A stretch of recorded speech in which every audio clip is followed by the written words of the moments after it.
Once upon a time, in a prosperous kingdom surrounded by mountains and rivers, there lived an old king who was deeply troubled. He had ruled his land with wisdom and kindness for many years, but he had no children to inherit his throne. As his hair turned white and his body grew weak, he often wondered what would become of his kingdom after he was gone. One day, the king decided to visit his spiritual master, who lived in a small hermitage at the edge of the forest. With a heavy heart, the king bowed to his master and said, "O wise one, I am getting old with passing days. I fear that after my death, this kingdom will fall into the wrong hands. I need your guidance to find someone truly worthy to sit on my throne." The master listened quietly, then closed his eyes in thought. After a movement of silence, he opened his eyes and smiled gently. He leaned forward and whispered a secret plan into the king's ear. The king's worried face slowly lit up with understanding. He bowed deeply and returned to his palace with renewed hope. The very next morning, the king made a grand announcement throughout the kingdom. Royal messengers rode to every village, town, and corner of the land, declaring, "Dear people of this kingdom, the king has announcement for all. Whoever reaches the palace before sunset tomorrow shall be declared the successor to the throne." When the minister heard this announcement, he was confused. He approached the king and said, "Your Majesty, forgive me, but this task seems far too simple. The palace is not far. Thousands of people will reach here easily. How will this help you find a worthy successor?" The king smiled knowingly and replied, "Wait and watch, my dear minister. Only the truly deserving will reach me." The minister did not understand, but he trusted his king and said nothing. The next morning, before the sun had fully risen, thousands of people from across the kingdom began their journey toward the palace. Young and old, rich and poor, farmers and merchants, everyone dreamed of becoming the next king. The roads were filled with eager footsteps, and the air buzzed with excitement and ambition. But what none of them knew was that the king had secretly arranged a grand royal fair along the way to the palace. This was no ordinary fair. It was designed to test the heart of every person who passed through it.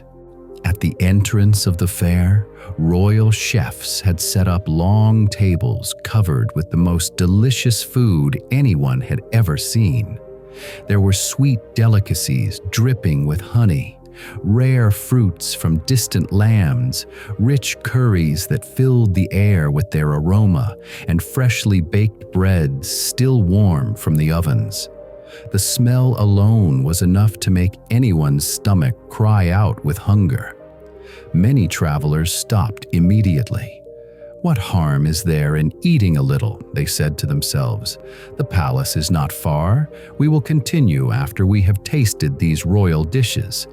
And so they sat down and began to feast, completely forgetting their purpose. Those who managed to walk past the food soon came upon a grand stage where talented singers performed the most melodious songs. Their voices were so sweet that people stood frozen, unable to move. Nearby, graceful dancers swayed and twirled in beautiful costumes, their movements as enchanting as flowing water. Crowds gathered around, mesmerized, and hours passed without them realizing it. Further ahead were exciting games and contests. There were bow and arrow competitions, wrestling pits where strong men tested their strength, horse racing tracks where riders galloped at thrilling speeds, and rope balancing challenges that made the crowd cheer with excitement. Many people eagerly joined in, hoping to win prizes and enjoy themselves. "I will just play one game," they thought, "and then I will continue."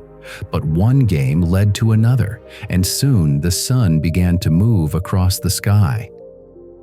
Beyond the games was a special section where royal drinks were being served freely. Those who loved wine and spirits rushed there immediately, eager to taste the same drinks that the king himself enjoyed. They kept drinking and laughing, their minds growing cloudy, their goal completely forgotten. And towards the very end of the fair was a pleasure camp where beautiful women stood at the entrance, smiling and inviting men inside with soft words and gentle gestures. Many entered, driven by desire and lust, and became trapped in their temptations, unable to leave. By the time the sun began to set, painting the sky in shades of orange and gold, not a single person had reached the palace. The minister stood beside the king, astonished. The master sat peacefully nearby, a gentle smile on his face. "Your Majesty," the minister said in disbelief, "thousands of people set out this morning, yet none have arrived. What happened to them?" The king replied calmly, "They are all still at the fair, my dear minister. Each one was stopped by his own weakness." Just then, as the last rays of the sun touched the horizon, the palace guards saw a figure approaching in the distance. It was a young man, walking with steady steps, his eyes fixed straight ahead. This young man had also passed through the fair. He had seen the delicious food and smelled its tempting aroma, but he had not stopped. "I have to reach the king," he had whispered to himself, and kept walking. He had heard the beautiful music and seen the graceful dancers, but he had not paused. "I have to reach the king," he had repeated and continued forward. He had seen the exciting games and felt the urge to join, but he had not given in.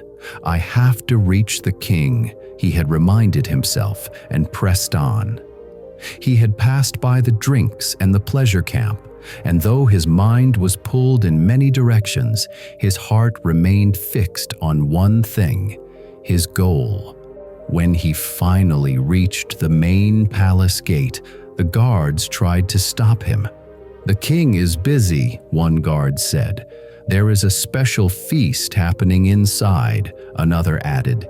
"You should enjoy yourself first and come back later," a third suggested. "Besides, you are too late. Others have already arrived before you." But the young man was not fooled. He looked at them calmly and said, "Nothing can stop me from reaching my goal." And with that, he walked past them and entered the palace. Inside the grand hall, the king, the minister, and the master were waiting. When the king saw the young man enter, his old eyes filled with tears of joy. He rose from his throne and walked toward him. "Young man," the king said, his voice trembling with emotion, "thousands of people set out today, but you are the only one who stands before me.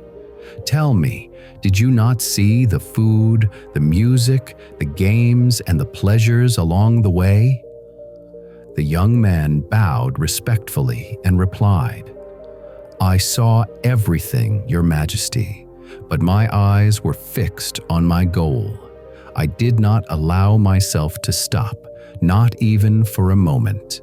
The master smiled and said, "This is the mark of a true king, not one who is born into power, but one who has conquered himself." The king placed his hand on the young man's shoulder and declared, "You are the only one who did not get trapped by temptation. You are worthy of the throne. From this day forward, You shall be the heir to my kingdom." And so, the young man who had nothing became the future king, not because of his birth, but because of his unshakable determination. If we look at our own lives, we will find that whenever we set out to achieve something great, many obstacles appear along the way. There are comforts that call us to rest, pleasures that whisper for us to stay, fears that warn us to turn back, and distractions that promise us joy if only we pause for a moment. These temptations may seem small and harmless, but they have the power to quietly pull us away from our dreams. Most people stop along the way because the pleasures on the path feel easier than the effort required to reach the goal. But success comes only to those who keep moving forward, no matter what tries to hold them back. Like the young man in this story, we must keep our eyes fixed on our goal and refuse to pause for anything that weakens our focus. Dear ones, before you begin your journey towards your goal, always remember these words. 1. The path to success is always filled with many distractions. 2.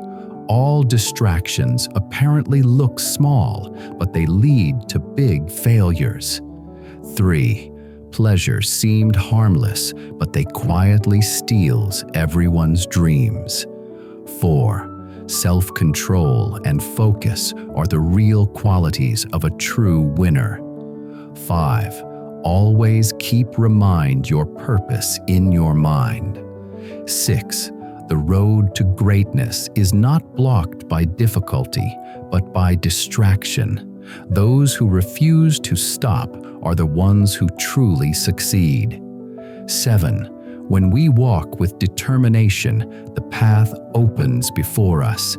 When we refuse to stop, we eventually reach exactly where we are meant to be. And that is how ordinary people become extraordinary. Now, I want to hear from you. What is the biggest distraction that keeps pulling you away from your goals? Share it in the comments below, and let's support each other in staying focused. If you believe this story should reach more people who need to hear it, please like and share this video. Don't forget to subscribe to our channel so you never miss another inspiring story like this one. I'll be back again with another powerful story. Until then, stay focused, stay disciplined, and keep walking toward your dreams. Remember, your destination is waiting for you, but only if you refuse to stop.